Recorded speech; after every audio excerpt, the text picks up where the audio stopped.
Hello and welcome to the Golden Sports Report, episode 72. I'm Andy, I'm Dylan. Chris. and today we are going to talk about the NHL draft and the defensemen that are entering the draft, as some are highly coveted. I have Aaron Ekblad, but there are other many good defensemen in this year's draft that the Sabres may consider later, or other teams may consider. And then we'll talk about the Central Division, uh, Chicago, St. Louis, and then some bum teams like Nashville and Winnipeg, for example. So it'll be interesting. And then if we really, really have to talk about that sport of flopping dead fish and things of that nature, also known as football in Europe and everywhere but America. So, okay, let's talk about defensemen first. I go last, generally. So, Chris, I'll let you go first. All right. We're gonna start out with talking about. Dylan just went. Oh, Dylan joined twice. Huh. Okay. Good to see Dylan here twice. All right. I'm gonna go start with my guy from the European leagues. He plays in the Swiss leagues. His name is Marcus Peterson. Um, he's described as a tall and lanky two-way defender. He plays with some pretty good mobility, has good positioning, and some very impressive passing ability, and can make some pretty good, quick decisions. But only the problem with him is that he doesn't really use his size very well. He's 6'3", but he's only like 160 pounds. So he's tall, but he's super skinny. So he needs to put on some weight there, and he needs to start using his size more. Um, he's been an assistant captain a couple times, which is good. Uh, his point totals aren't like fantastic, but I mean he's defenseman, so you're not really expecting much. Like in the Super Elite, those of you who don't know, it would be like the AHL for the NHL. He had 18 points in 38 games. Penalty minutes, he had 38, and he had a plus minus of +4 in those 38 games, so it's not awful, but it's not super impressive either. And then when he played in that same year, he went up in the SHL, the Swiss Hockey League, for 10 games, didn't get any points, which is disappointing, obviously. He had 2 penalty minutes, but he went +2, so that's not terrible. Um, this guy could be okay. I'm not going to say he's like a big steal in the draft, but yeah, he's there. Next guy, we're going to talk about the arguably the number 2 defenseman in this draft, and Hayden Fleury. He's the brother of Marc-Andre Fleury, the goalie for Pittsburgh Penguins. 6'3", 200 pounds, so he's the same height as the other guy, but he's got a bigger build.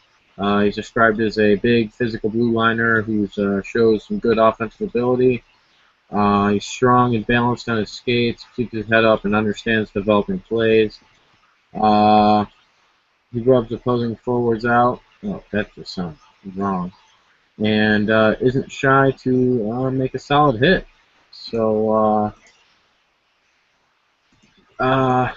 he has in 70 games played last year, he had 8 goals, 38 assists for 46 points, 46 penalty minutes, and plus minus of plus 15.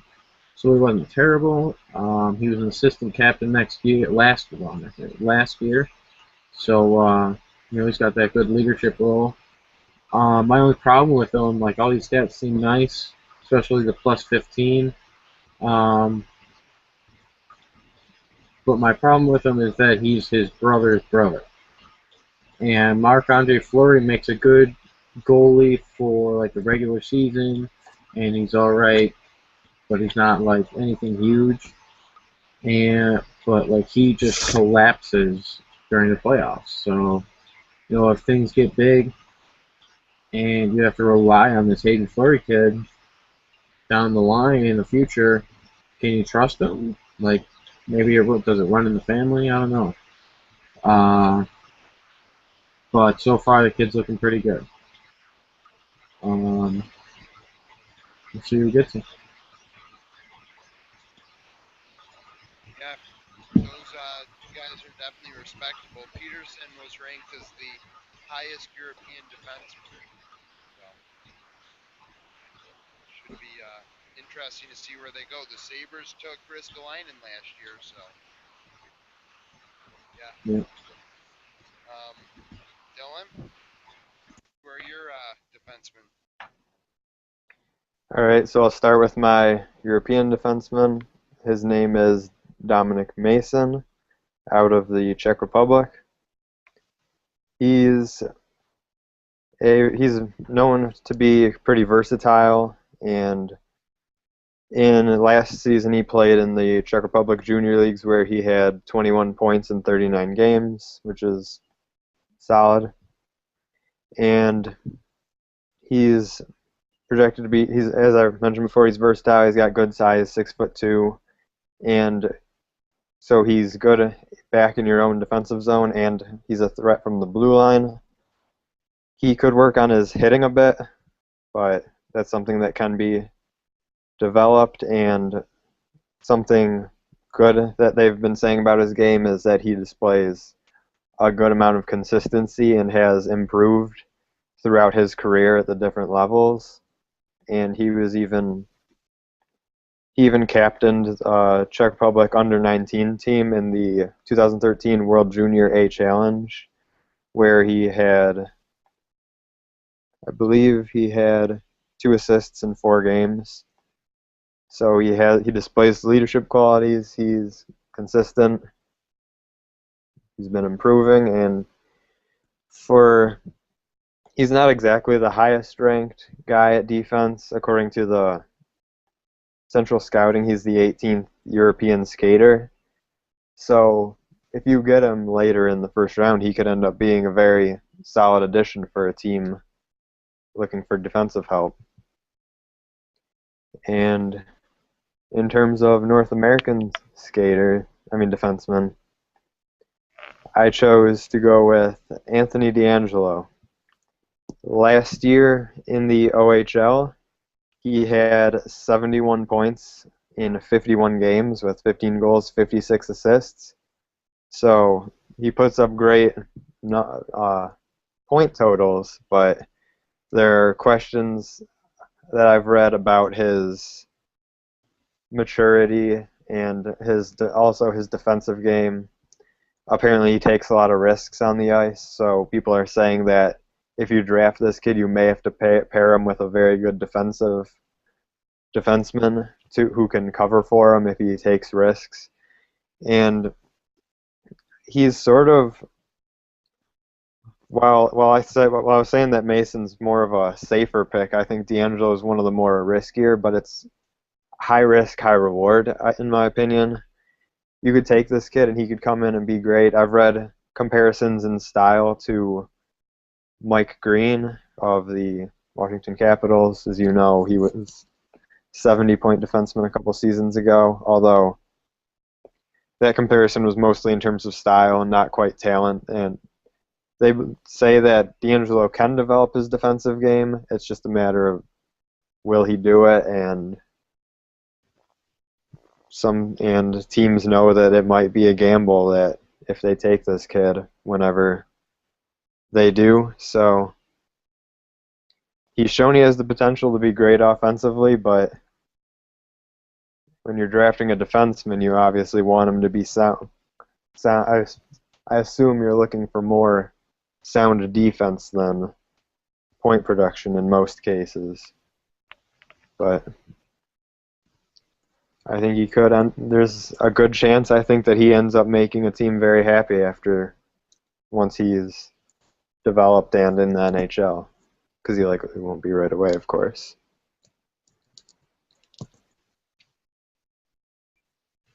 Yeah, his stats do kind of support your theory of needing a probably more veteran defenseman with him to make up for his defensive lapses. Minus 34 last year. I remember I saw that going through the stats, and that's what kind of turned me off of him. But yeah, I liked Mason though. I really did like Mason. So yeah, I don't know. I won't get into a plus minus debate. I won't throw you under the bus. So my two defensemen are arguably the best player in the draft, and Aaron Ekblad could go number one overall. Last year, Seth Jones was supposed to go one overall, but he went three or later. He could have went four, but he went to Nashville. And so Aaron Ekblad was supposed to go first overall. He had, I believe, uh, 53 points in 58 games with 91 penalty minutes. So he was nearly a point per game, and he had nearly 100 penalty minutes. And the only thing that I look at there in his stats is he, for the last two seasons, hasn't played a full season without getting injured. He played 54 games and 58 games. That's a big deal to me. But what his real coming out party was in the playoffs of the 2012-2013 season when he had 17 points in 22 games in the playoffs as a defenseman. And that's impressive for a player that is 17 now, 16 then. He got the exception. Like, the OHL does a draft, just like the NHL to draft their players. But the difference is there are exceptional players that are so good but are 15 years old and not allowed in the OHL. They are made to be allowed to be in the OHL because they're so good. And Aaron Ekblad was one of those players. So he's only 17 years old. You're going to draft him. You're going to get one of the youngest players in the draft and arguably the best. Obviously, he's described as a two-way defenseman, exceptional player. Let's see here. He is only the second player to ever receive that distinction that I mentioned earlier about the draft. The first was John Tavares, and as we know, he turned out very well. He won Rookie of the Year in his first season. He is just one of the best defensemen in the draft. They say he has a heavy shot. Offensive zone skills project well to the NHL. He's always been labeled as a slow skater, though. But that is the only area that they say he needs to develop is his skating. Because he has the shot, he has the defensive ability, and obviously he has the offensive ability to play in the NHL. Just by his stats alone, by his age, he has time to develop. I know Tim Murray has said previously if he drops to number two, in the Sabres were to take him. I know Chris really thinks, well, Chris would like to take him there in our mock draft. He would be back in the OHL. Tim Murray does not believe Aaron Ekblad is ready. I don't think the Sabres should get him, honestly. I know earlier I kind of wanted to be the devil's advocate a couple months ago, but Aaron Ekblad does not need to be on this hockey team.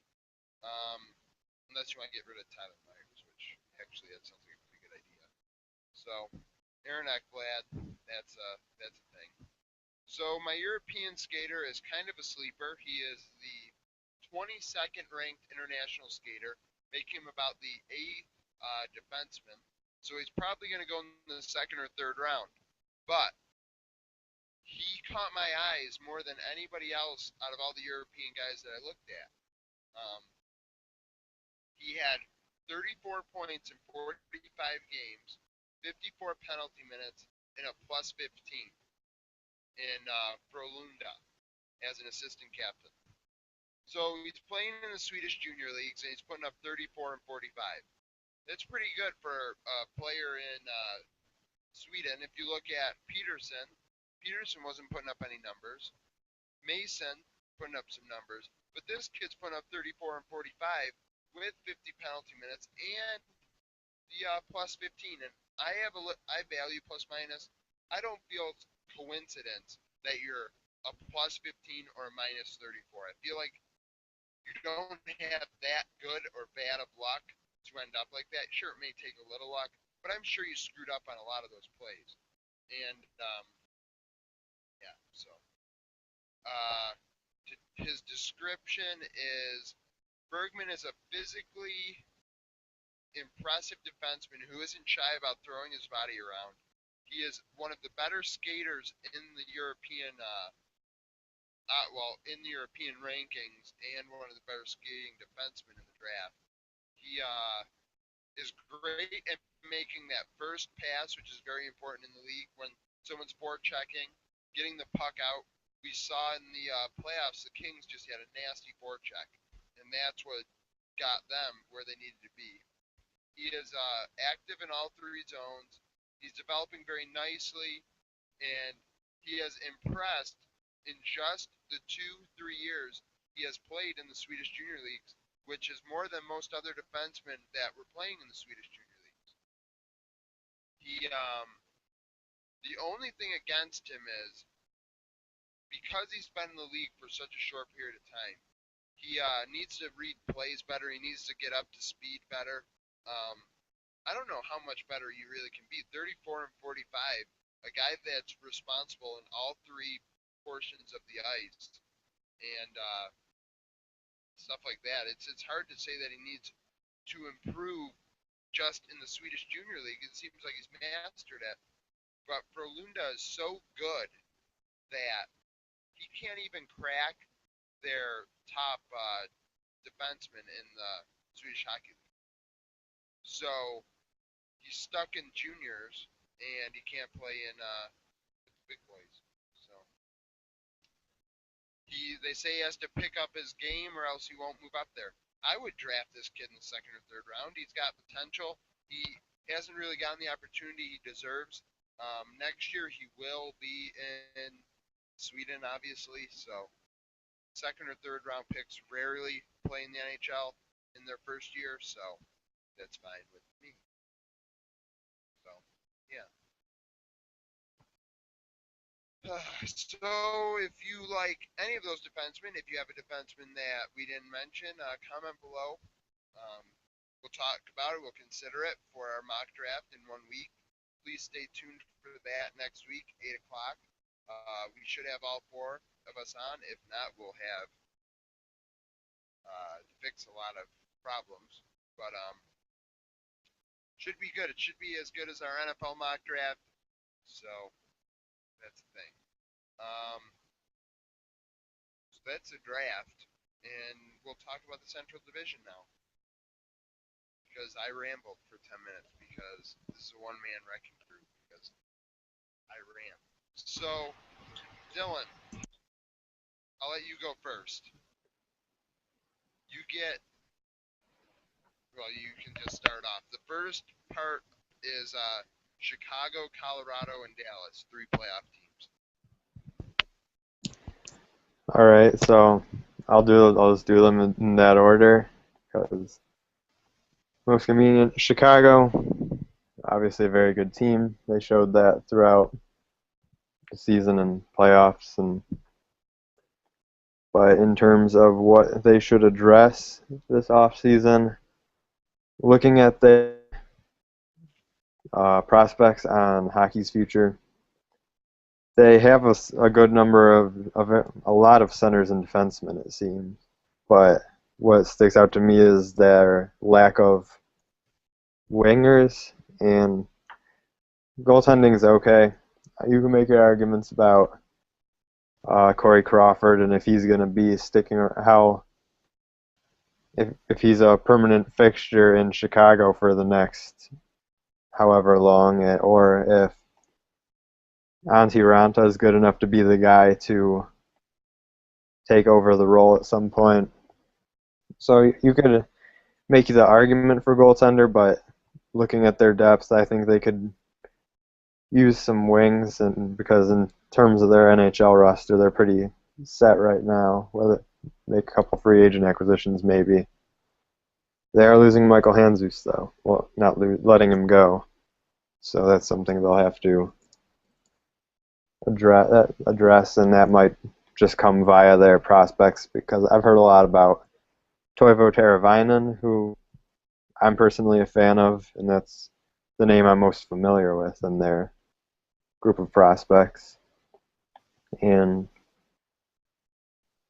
But according to Hockey's Future, they have the fourth best group of prospects, so it seems like Chicago's in a decent position to be a very good team right now and moving forward for a little while. Moving on to Colorado, a very young team. They did really well up until the playoffs, when they started off really well, and then they just kind of fell off there. As I said, a lot of young players. Again, I'm going to have to say probably wingers for them, because goaltending's okay. They have centers. I don't know what their plan is at the NHL level with the possibility of Stastny leaving and Ryan O'Reilly, I believe. If I'm not mistaken, his contract might be up soon. But otherwise, they have a ton of young guys. Obviously, McKinnon and Landeskog and Duchesne and Varlamov, etc. So maybe just add a little bit more depth at their winger position. They've got a couple decent defenseman prospects, I guess. But hopefully, I think they're a solid team, in that playoffs might have just been due to some inexperience on the parts of a lot of their players, which in time that will come, and I'm sure Colorado will have their days where they're one of the top teams sometime soon. And finally, Dallas.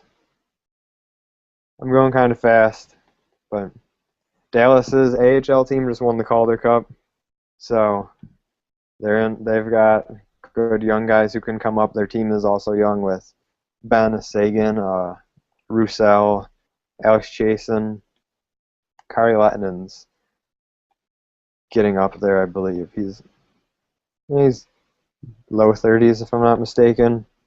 But they have Jack Campbell, who has an 8 prospect talent on Hockey's Future, who could come up sometime.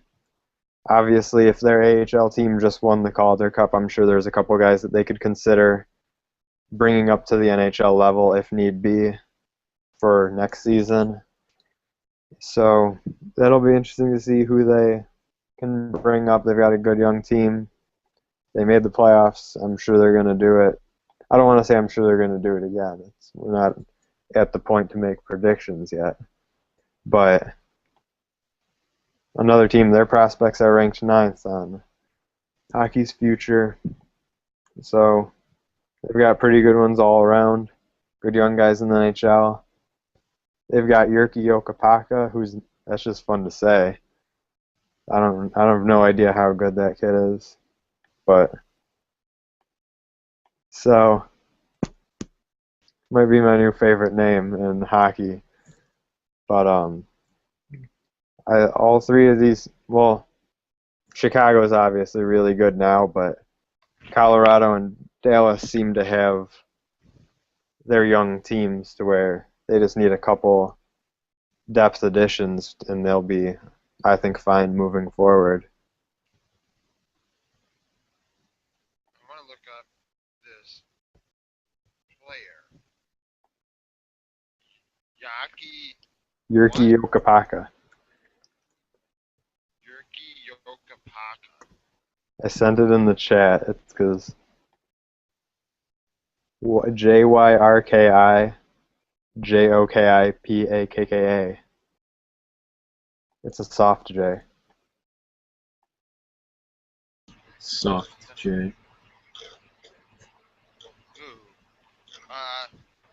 Chris, what's your opinion of Chicago, Colorado, and Dallas going forward?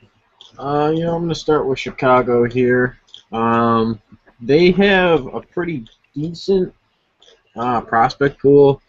They've got Trevainen, and they've got some pretty good defensemen. They've got Rundblad, they've got Nick Leddy, but those guys are basically more like offensive defensemen. They don't really have like a defensive defenseman coming up who's going to be any good. But they also, I mean, they're good for a little while because they've still got Brent Seabrook, they still got Duncan Keith, Johnny Oduya. I think his contract's gonna be up. No, actually, no, I don't think it is. But Johnny Oduya is okay, I guess. But they've got some decent prospects coming up, but they don't really have like a superstar coming up. So right now they're going to have to rely on Kane and Taves to be their best guys going forward, and those aren't bad guys to rely on, but right now their future is looking just about the same as how it's been, which is fine for them because they're always contending in the playoffs, but they definitely need a new goalie. Or maybe another defensive defenseman to come up. Corey Crawford is okay. He's like the middle of the road tier guy. He's okay. He's not too good, but he's not bad either. They don't really have any goalie prospects though, so that's definitely something they need to look into. I know Andy said, I asked him today, and he said there weren't any really good goalie prospects coming out this year, but at least any projected to be in the first round, so never know, they could sneak one in there. But yeah, Chicago. I guess Andrew Shaw, maybe Patrick Sharp and Marian Hossa are getting up there. So those guys, they're good, but they're getting old. So I don't know.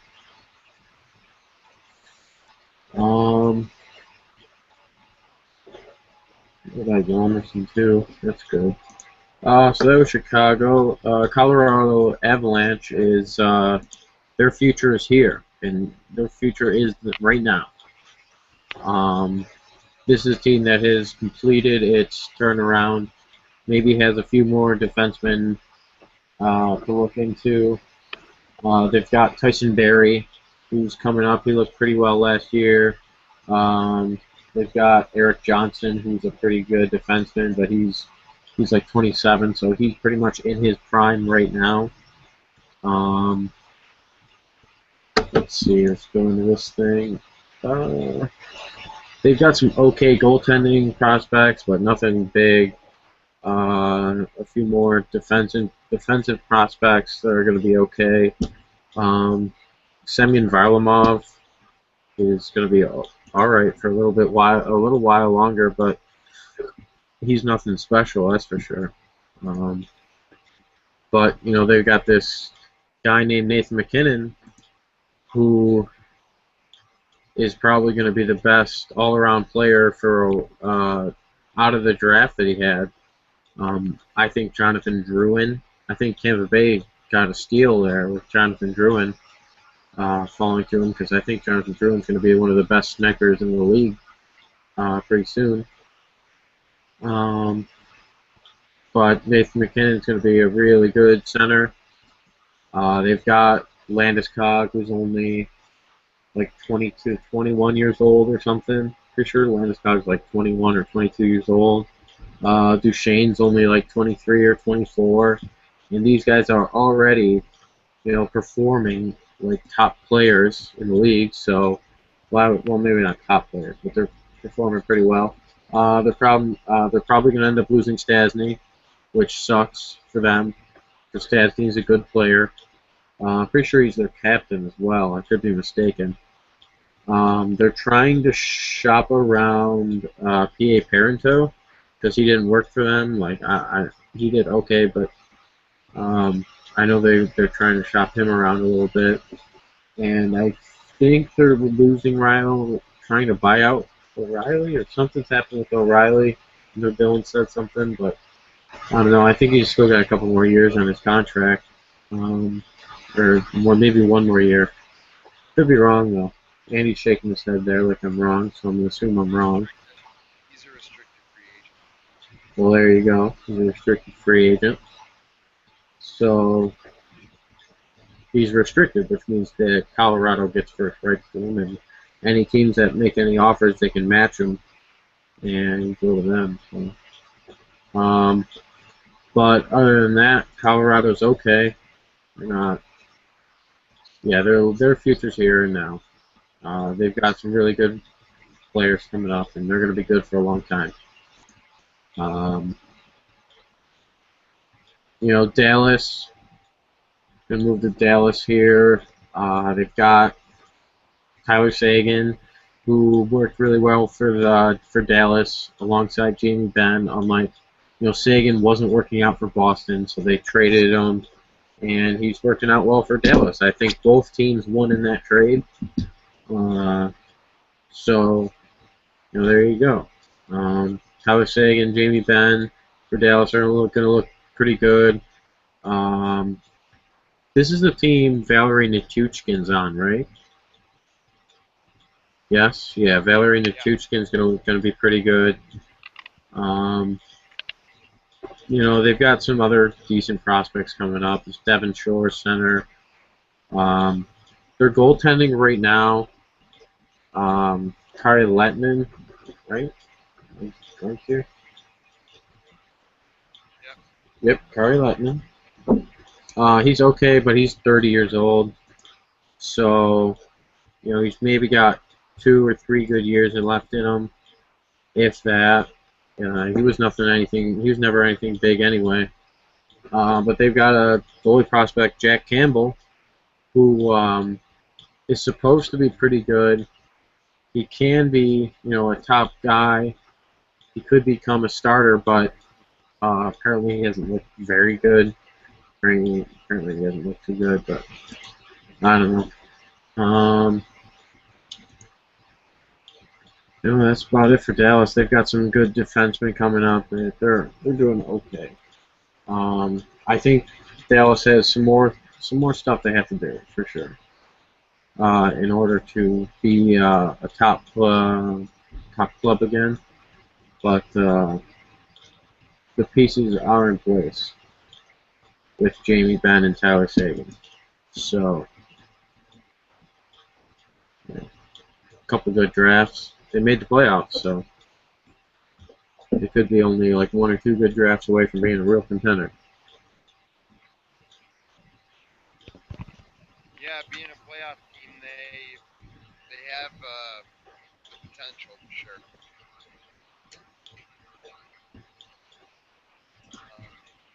So the Central Division, 5 of the 7 teams made the playoffs and covered the first 3 first, obviously. I'll start with Chicago. Chicago, they have Kane and Taves. They have Sharp and Hossa. Um, but Sharp and Hossa are getting up there. And I think, Shaw and Timu, I'm going to call it just Timu, Tuomo, or whatever the hell his name is, they're going to help replace those 2 guys. I don't think you can replace those goals, but at least most of the impact will be replaced. At goal, I have heard many rumors. I've heard Ryan Miller's name thrown around. I've heard Jonas Hiller's name thrown around in an attempt to help Crawford. Crawford's been around the league for a little while, a little bit more than most people think. Um, I remember he played a game in like 2008, so that was like 6 years ago. So one could imagine he's probably like in his mid to late 20s at this point, and that's not old, but this is the best you're going to get from Corey Crawford. So if you want better, you're going to have to get better. Defensive defenseman, Nicholas Hjalmarsson played outstanding as a defensive defenseman in this year's playoffs. They need more than that because Hjalmarsson nearly died because he took a puck to the throat. So they need to get more defensive defensemen. They need a goalie. They may need to consider replacing Sharp or Hossa, at least getting a player that will replace them years to come. Kane's a unrestricted free agent next year. That's a big deal. So they have to figure out how to do that too. They have to clear up some cap space. Colorado. The reason I say what I say about Ryan O'Reilly is Sabres have $18 million they need to use to get back to the cap floor. Not 18 left on the cap. 18 to get to the minimum you have to spend. So Ryan O'Reilly is a guy I would hopefully see the Sabres at least talk to, maybe try and trade for his rights. We have so many picks, I'm more than willing to trade 2 seconds for Ryan O'Reilly. Or whatever it may take. If Ryan O'Reilly says he's not going to Colorado, after holding out last year, Colorado better really think about Ryan O'Reilly's seriousness. He's willing to hold out. He doesn't care. So I would try and trade his rights. Sabres, they have so many picks, it seems like a match made in heaven. Try and get Ryan O'Reilly here. Paul Stastny, another guy I hope the Sabres try and consider picking up. I've always liked Paul Stastny. He's a good, solid centerman, second-line center. On our team, he would be probably our second-line center that would offset the other team's first line defensively, and that'd be a good thing. But Colorado, what do they need? Defense. They need defense because what happened against Minnesota was they didn't have the defense to win. Benoit is grown up. Eric Johnson, he was a first overall pick at one point, and he's not necessarily playing like it. Sure, he's solid, but he's not a first overall pick. So I would go defenseman there because Landeskog is their captain. He's the youngest captain in the history of the league. He was made captain, I believe, in his rookie season or his second year, but he was 19 years old, so he was the youngest captain in NHL history. And he fights, and I really like Landeskog. Duchesne, very young. These players are Chris. You said they were good, but then you kind of backtrack. No, they are really that good, and that's the thing because they're 22, 23, 24 years old or so, and they have more room to grow. They have 3 or 4 years left before you hit prime, and these players are going to only get better. And Nathan MacKinnon is going to go along for the ride. Nathan MacKinnon's going to put up sick numbers just because, not only because he's talented enough, but because everybody around him will be. They don't need Ryan O'Reilly.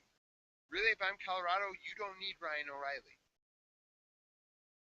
They need defense. Maybe we can try and sell him Tyler Myers. I don't know. But they don't need Ryan O'Reilly anymore. Their team is solid. They'll need some veteran centers as their third and fourth line guys, but you can get those guys in free agency. So that's my thing on Colorado. Dallas. Oh. I don't know if I would trade Tyler Myers for just Ryan O'Reilly, like his rights. You don't know if he's would even sign with us, but maybe Myers for a couple of those guys. Gia Parenteau a little bit, throw him in there. But Ryan O'Reilly's good, but I don't know if he. Yeah, that's a good point. He is definitely a player that, as I said, as I said, how he treated Colorado, that's a good point. He could treat us the same way. He could be like, screw you. Look at Dan Boyle. Dan Boyle got traded to the Islanders, and then he said no thanks. And I know there was an update on that. I don't know if it was a final word, so I won't say any more. But it reminds me of Christian Ehrhoff. The Sabres got Ehrhoff from the Islanders because he got traded to the Islanders for a pick, and then he said no, he didn't want to play there, and then he got traded to Buffalo. So that was all in one offseason.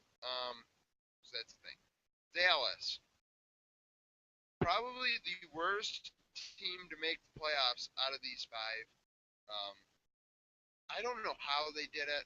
Like, Ben and Sagan are good players. Sagan's coming into his own as a star player in the league, but that's all they have. They have Ray Whitney. Like, that old man is out there with his walker skating around. So they need to figure out some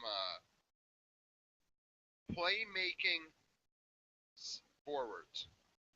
Playmaking forwards. I don't really trust Nishkin. I know he's young, but I feel like he's Mikhail Grigorenko.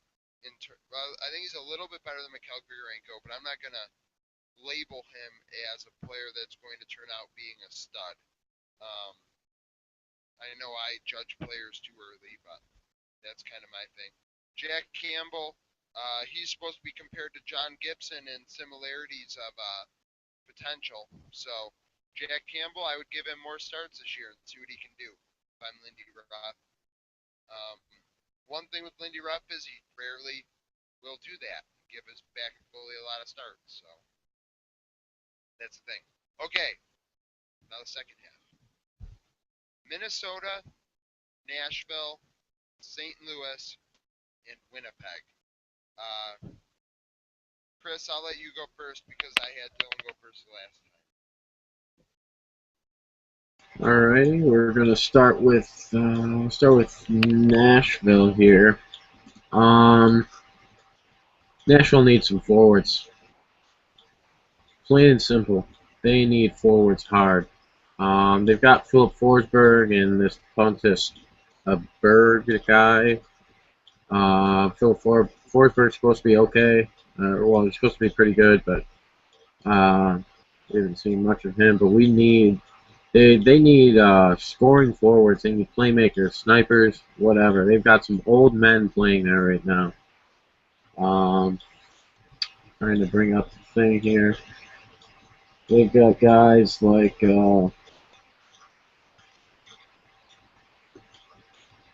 Mike Fisher, 34 years old. He was drafted.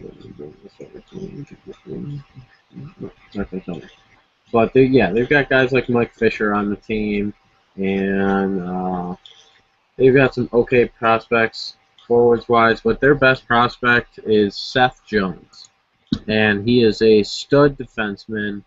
He's going to be good, and he's getting pretty much trained by Shea Weber, who is a top defenseman in this league.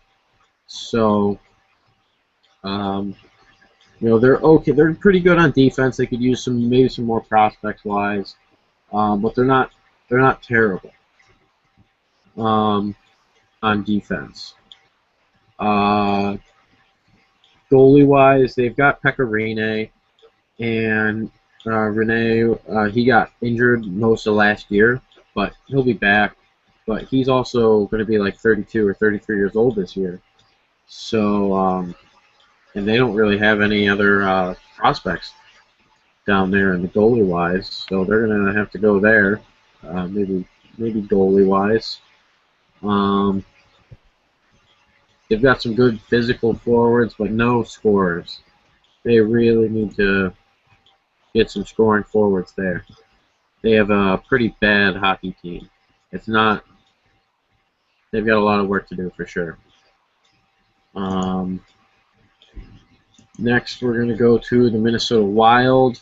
They made the playoffs this year. That's nothing to joke about. They actually beat a couple good teams. Uh, they got Michael Granlund, who's supposed to be pretty good. I know was that the guy that made those like ridiculous scores in the Olympics this year? Yeah. Yeah, those good. If you guys haven't seen those, look them up. Michael Granlund, Olympic goals or something. I don't know what exactly to search, but he made some pretty insane goals this year. Um, Charlie Coyle's supposed to be okay. Well, he's going to be pretty good. It definitely helps that they've got guys like Miku Koivu, Ryan Suter, who's just like a stud, absolute stud defenseman there. Zach Parise, they got Jason Poundville, Matt Wilson's over there now. So they're like top 6 or so is okay for a little bit longer. Koivu, Parise, Molson, their top 6 is old, unfortunately, but it's okay for now. But they do need to move in and get some more prospects coming up. Their defense is okay, but if I'm them, I'm going for a good centerman. Try for a good centerman, get some depth there, or maybe trade up. Try and trade up, get an elite player, change your team around so you can get that extra push in the playoffs. Because you could tell that they were just outplayed. They were relying on that. Who's that guy?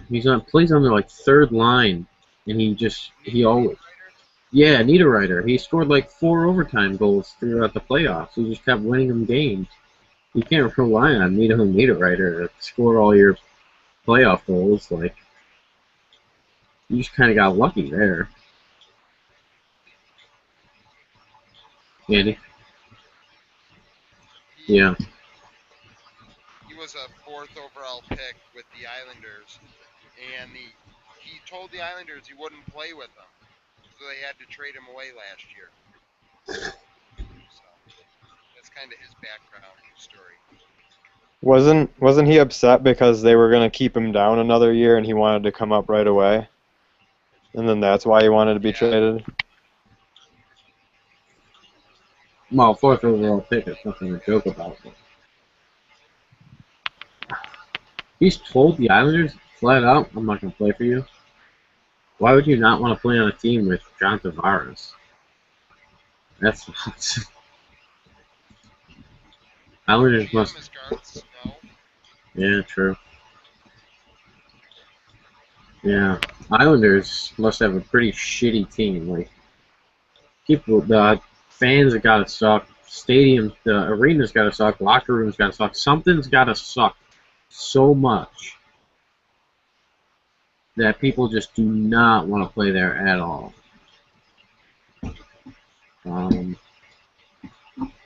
Okay, so that's Minnesota. Like I said, maybe some. I don't know. I didn't know Niederreiter was that young, so he could end up being something. But who knows? We're gonna go to St. Louis here. St. Louis has some insane depth in their club right now. They've got Steen. Skip over to them right now.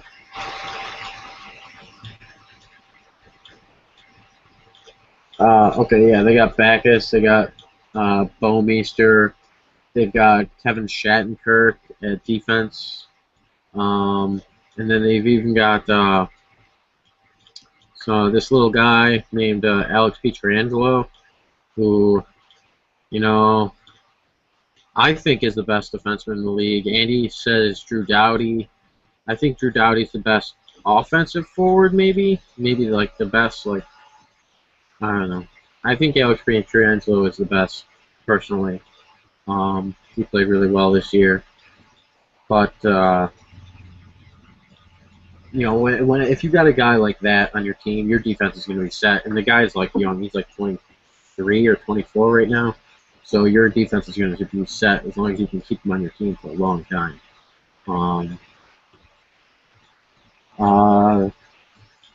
They got TJ Oshie, Alex Dean, I said. But they've also got two guys. They've got Jaden Schwartz, who's going to be really good. Like, not like top tier guy, but he's going to be a good player. Good, solid stud player for a while. Trying to find anything. What's that?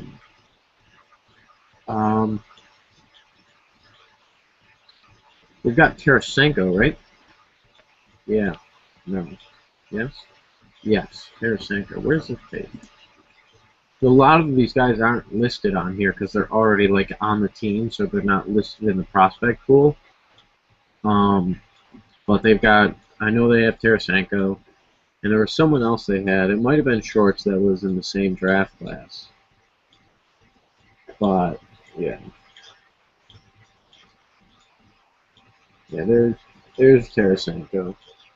Nice. Yeah, yeah. Tarasenko's going to be pretty good too for them. You know, they've got some solid players coming up, but St. Louis needs a goaltender. Maybe, right? Yeah, because they don't have. Who's their goaltender right now? Just Brian Elliott, right? Jake Allen. Jake Allen. What the hell's that? Exactly. He got like goalie of the year in the NHL. Oh, okay, I found him. Yeah. Yeah, I guess he could be okay. He's only like, what, 23, 24 years old. He'll probably be a pretty decent goalie, but nothing elite. But he could end up changing people's minds there. You know, so if I'm St. Louis, I'm going to look for maybe some more younger centermen to, you know, start to replace some of these older guys. They've got Steve Ott. I don't know if he's going to re-sign with them or if he's going to maybe come back to Buffalo. There's Steve Ott. Andy doesn't like that idea. He's a good penalty killer. Good penalty killer, and he was a good centerman. Put him on the third or fourth line, you're set. You know, he made some pretty insane plays in the playoffs. He had some good passes. Gotta admit that. I was watching the Chicago St. Louis series when it was in the first round, and Steve Ott was tearing shit up out there. A little bit. For about as much as you could expect a player like Steve Ott to do. Now we're going to move on to definitely the worst team out of this division, the Winnipeg Jets. You know, they're bad. They've got shit goaltending.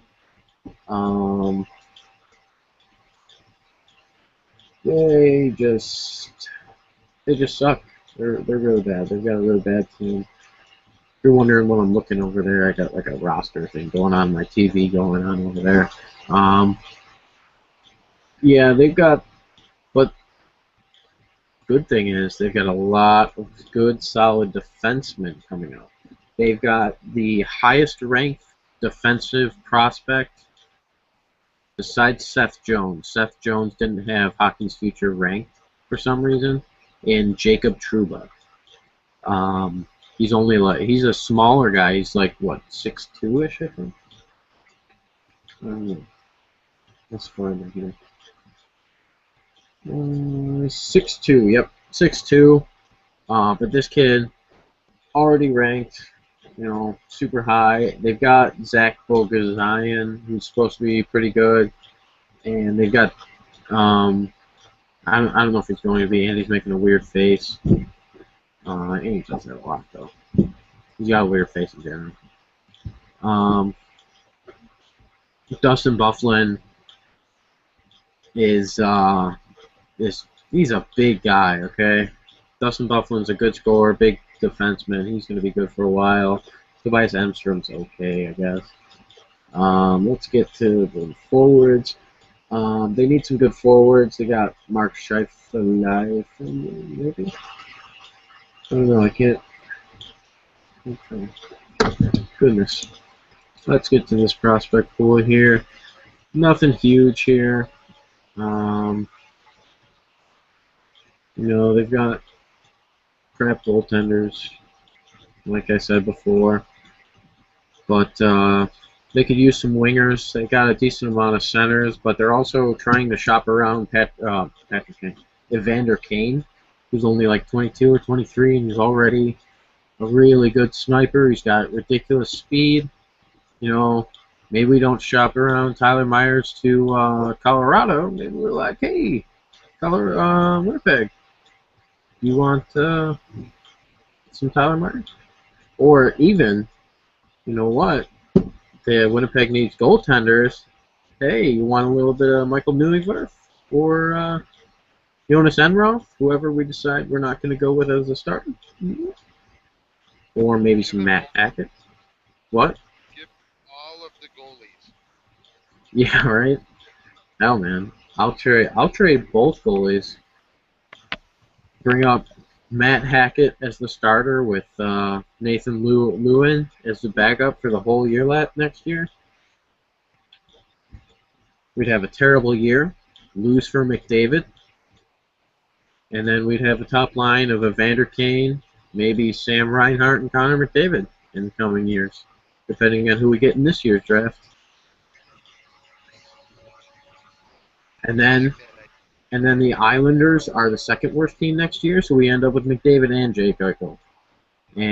Or Jack Eichel. And it's just like you just gotta look at your team then and just be like, wow, that just happened. If the Islanders end up with one of those top two picks, what's up? Time becomes now. Yeah, that would be wow. Okay. I guess stop talking about Sabres' future here, or I'm willing to get too lost. Yeah, so I don't know. They need some top forwards. Andrew Ladd, Blake Wheeler, um, they're not that good. Devin Setaguchi was never really a huge thing. Those are forwards right now. We've got someone else. Why can't I think of him right now? No. But, yeah. They definitely need some top forwards coming into their thing. They've got a pretty bad team, so they're trying to trade away Evander Kane, which is stupid of them because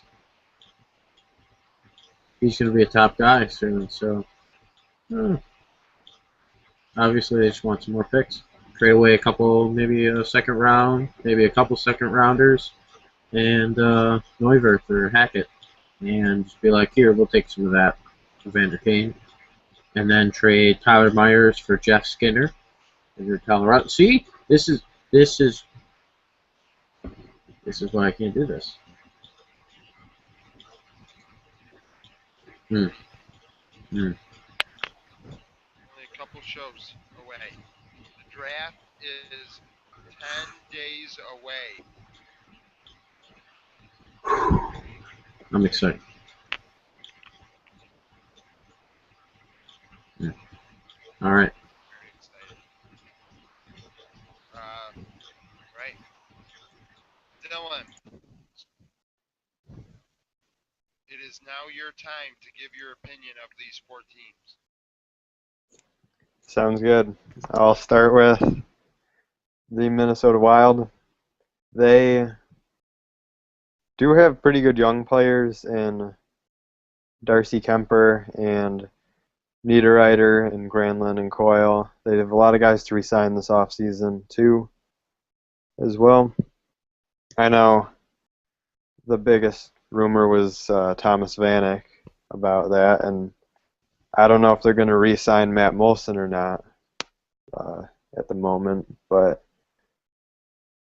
they've got some pretty good young players and they've got pretty good veterans. I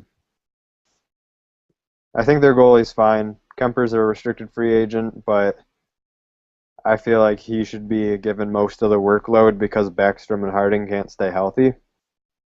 That's just my opinion.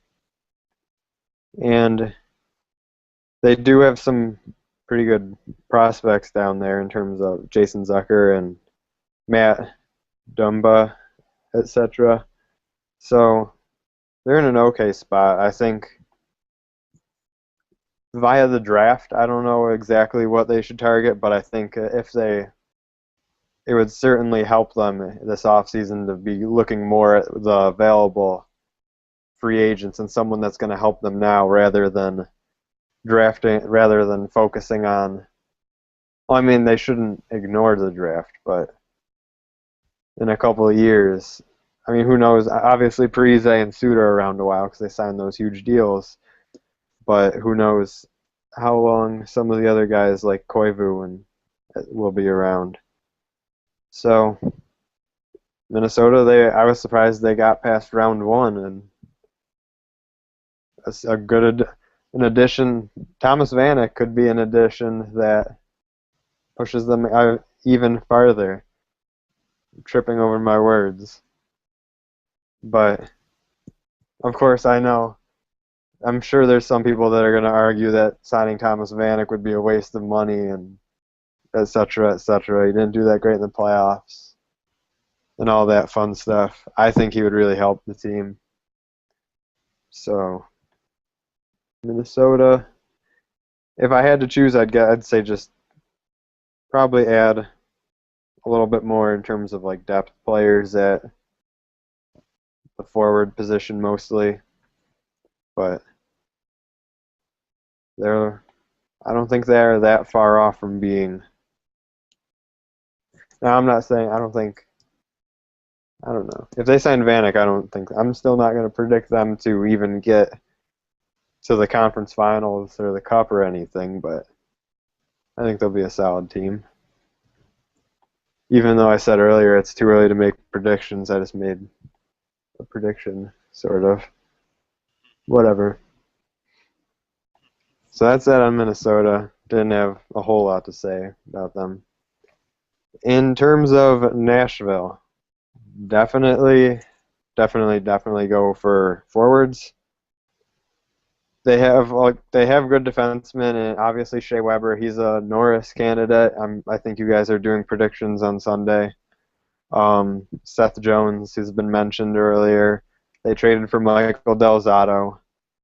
They've got Pekka Rinne, who's a good goalie when he's healthy. They brought in their new coach in Peter Laviolette. But Philippe Forsberg's supposed to be really good. I think they got a steal by trading Martin Erat for him. So if Forsberg can develop, I know there are other guys that they have are getting kind of old. I've heard they're rumored to be in the group of teams that's interested in acquiring Jason Spezza from the Ottawa Senators.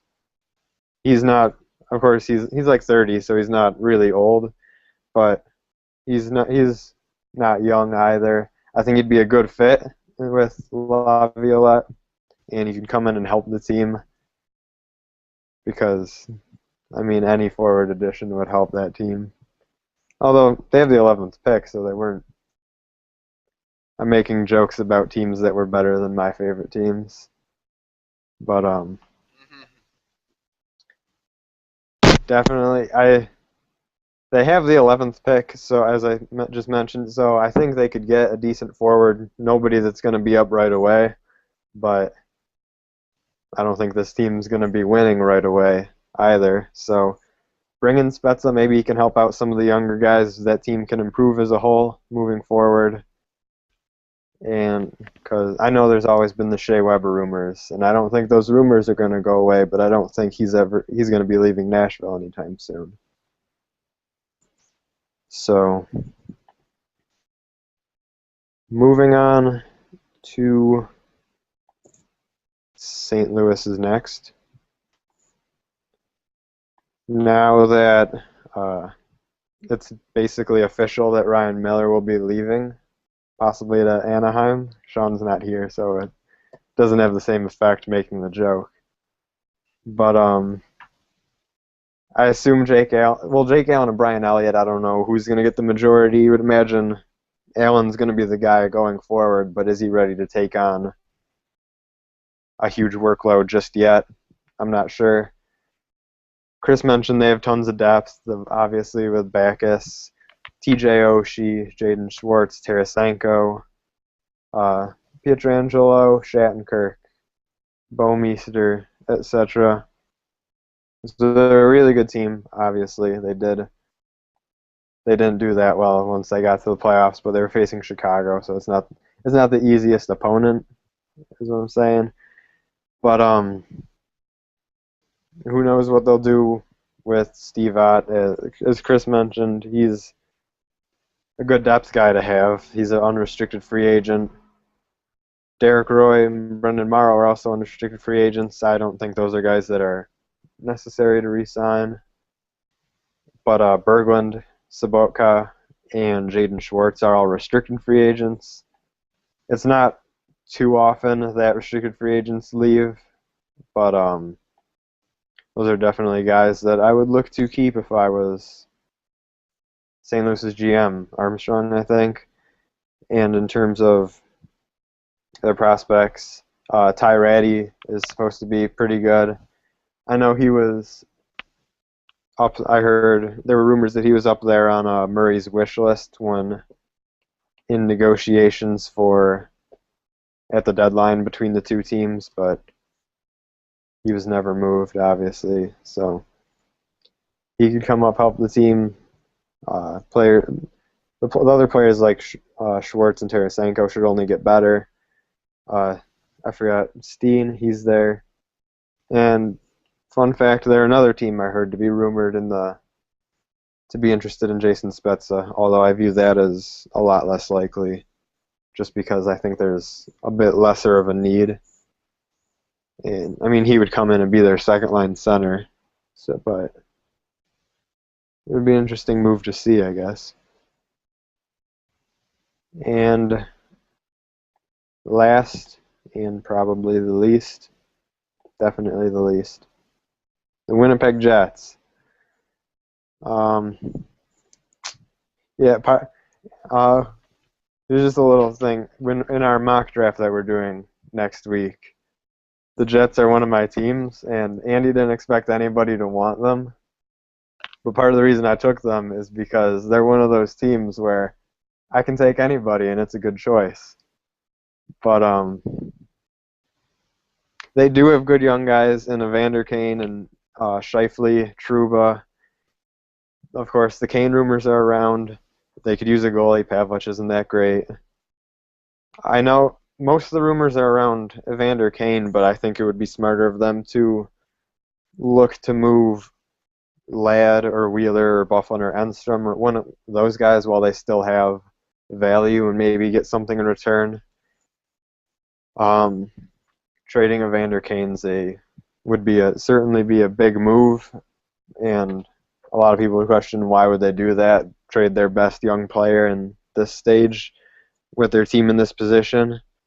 Because if you're trading Evander Kane, you are getting a hell of a lot in return for him. There's no doubt in my mind that they're not going to trade him unless they're confident that they're getting a ton.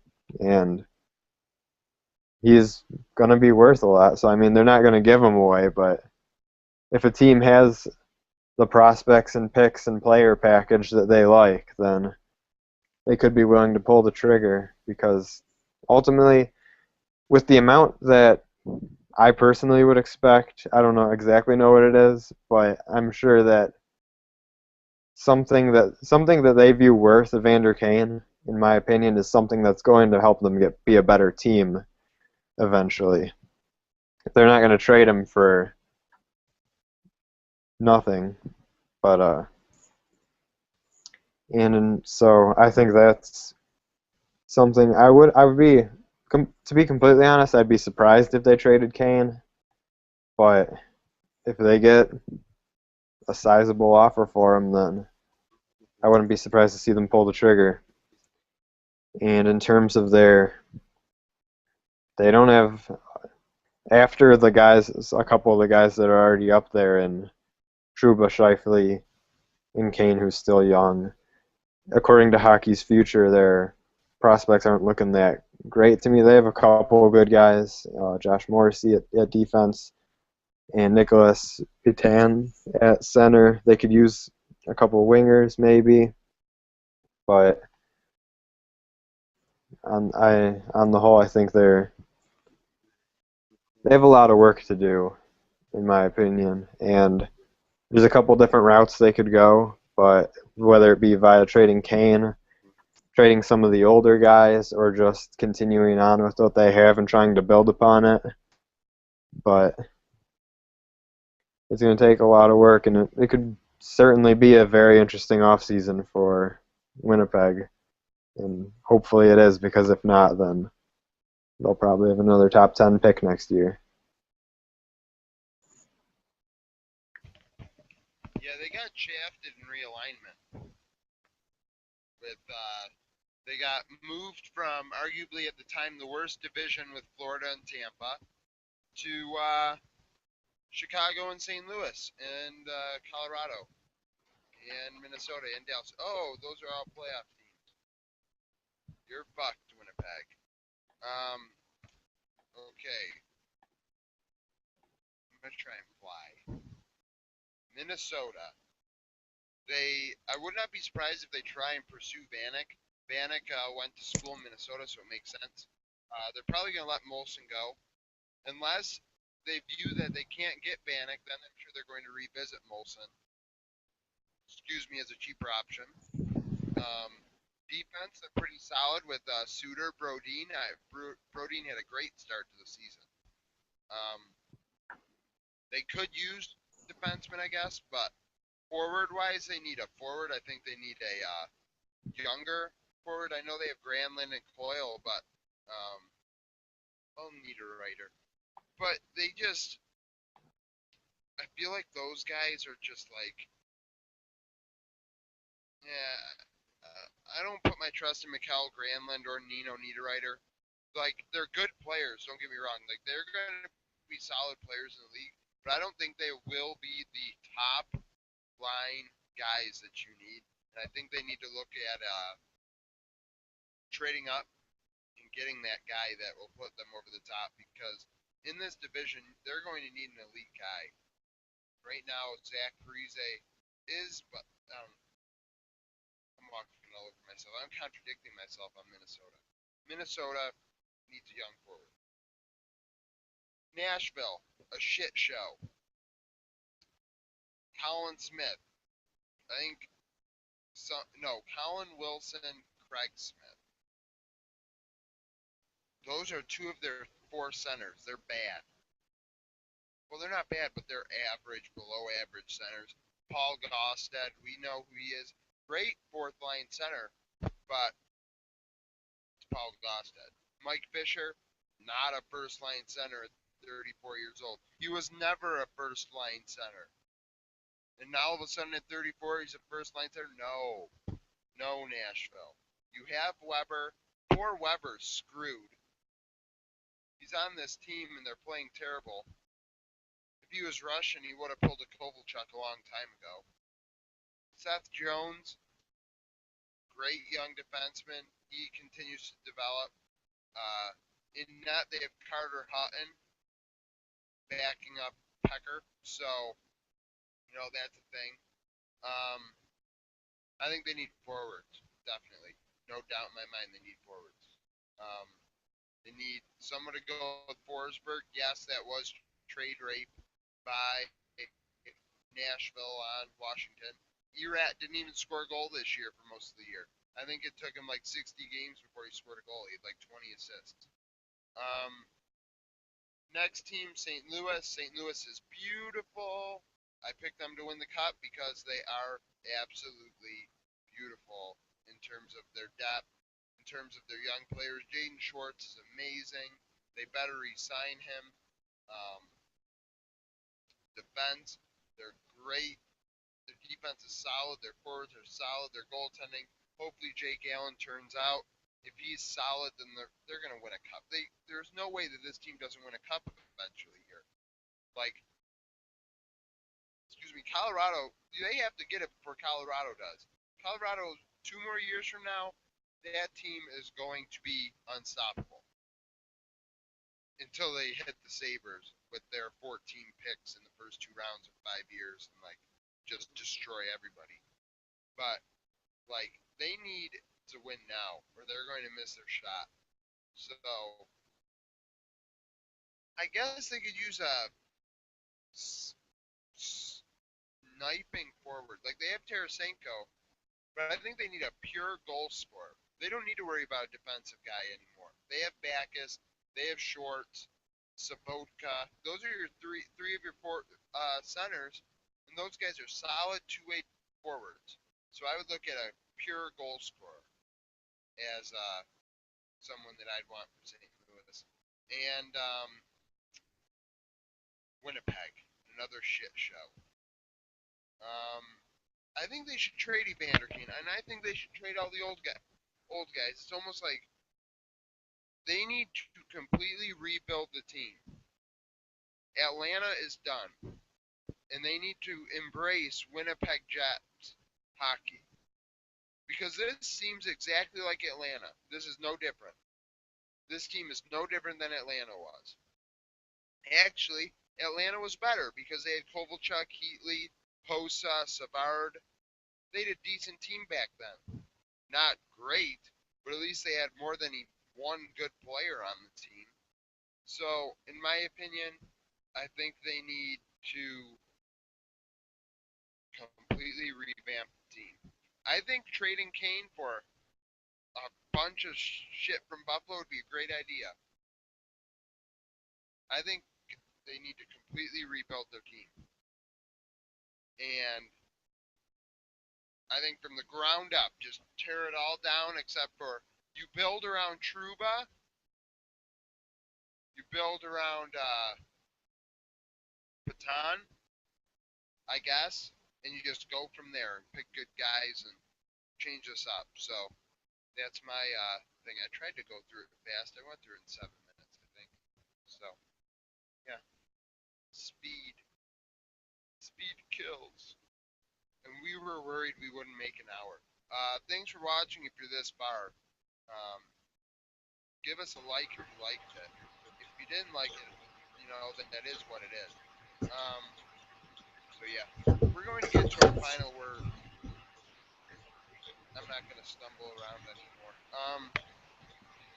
Chris, do you want to do your final word first? Sure. I'm assuming I'm not stealing anyone's here. Mine's about the Washington Redskins. Another update. Good. Okay. Gonna continue with this coverage here. This morning at 10 a.m., the U.S. Patent Office canceled the Redskins trademark and ruled the name disparaging. Pretty much, they decided that that it was derogatory towards Native Americans, the U.S. Patent Office, and took away their trademark for the Washington Redskins name from the team. And they said it was in violation of the Trademark Act of 1946 or something. And it was, that happened at 10 in the morning, 10 this morning. I got the update, at least. And then, like 2 hours later, I got another update saying that the Redskins are going to appeal the trademark cancellation, and that they said that the ruling will have no effect on the use of the name and the logo. Pretty much, they said the owner said it doesn't matter whether or not it's trademarked or not because we're still going to use it. So I don't know if this guy is just a racist asshole or he just really likes this name. I don't. He said that the evidence that was brought forth is identical to evidence that was brought about like 10 years ago or something, and that a federal judge decided it was the information was insufficient, and he said that they expect the same outcome here. No, I doubt it.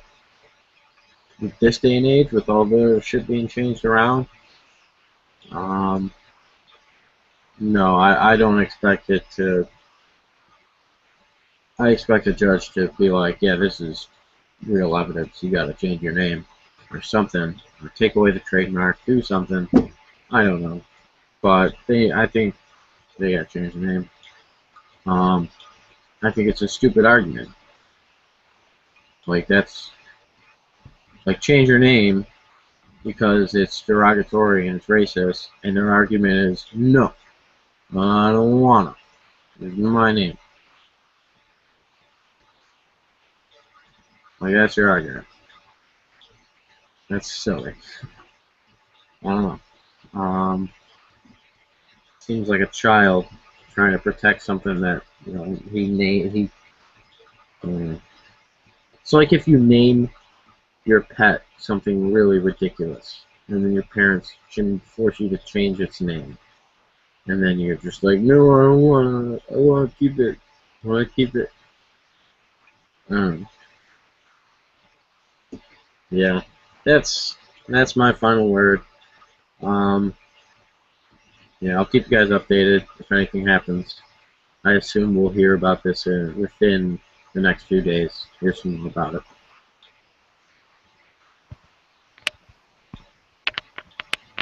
What if you gave it a probability of Washington having a different name by the beginning of next season? What would you give it? Probably like a 7 out of 10.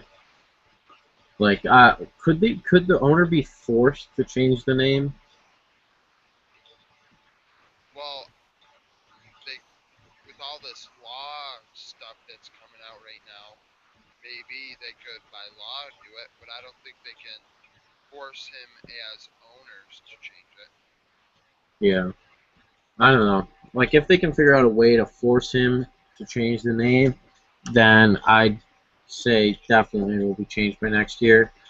But if not, I don't know, maybe 6 or 7 out of 10 that will be changed. Yeah.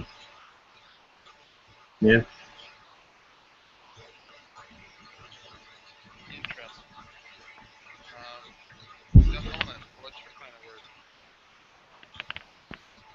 word? All right, so for my final word tonight, I'm going to talk about former Major League Baseball player Tony Gwynn. As you may or may not have heard, on Monday he passed away at the age of 54 due to salivary gland cancer. And he is debatably one of the best players. I don't want to say one of the best players ever, but he's definitely in the conversation for one of the best players over the last 50 years or so, at least. And I mean, his stats definitely supported. He has a career batting average of 338, which is 18th all time. 3,141 hits in 2,440 games, putting him 19th on that list in MLB history. He played 20 seasons all with the San Diego Padres, earning him the nickname Mr. Padre. He is a 15-time All-Star, 7 Silver Slugger awards. In 2007, he was inducted into the Baseball Hall of Fame. In 1994, he batted 394, which is the closest anybody's been to 400 since Ted Williams. Was it Ted Williams? But a long time ago. That's the point. And that's one of his 7, and that was just one of 7 seasons of his career where he batted above 350, which is pretty remarkable for anybody to bat that high that often. He never struck out more than 40 times in a season. He had 434 career strikeouts in 10,232 plate appearances. And to put in perspective, he never struck out more than 40 times in one season. About 140 players have struck out more than 40 times this season alone already, and we're, 3 months in? So he's obviously great at batting, and I mean, you can make the arguments the times have changed slightly since he retired, but 140 guys currently have more strikeouts than he did in any season of his career. And All the other players with a batting average of 338 or above played before 1940.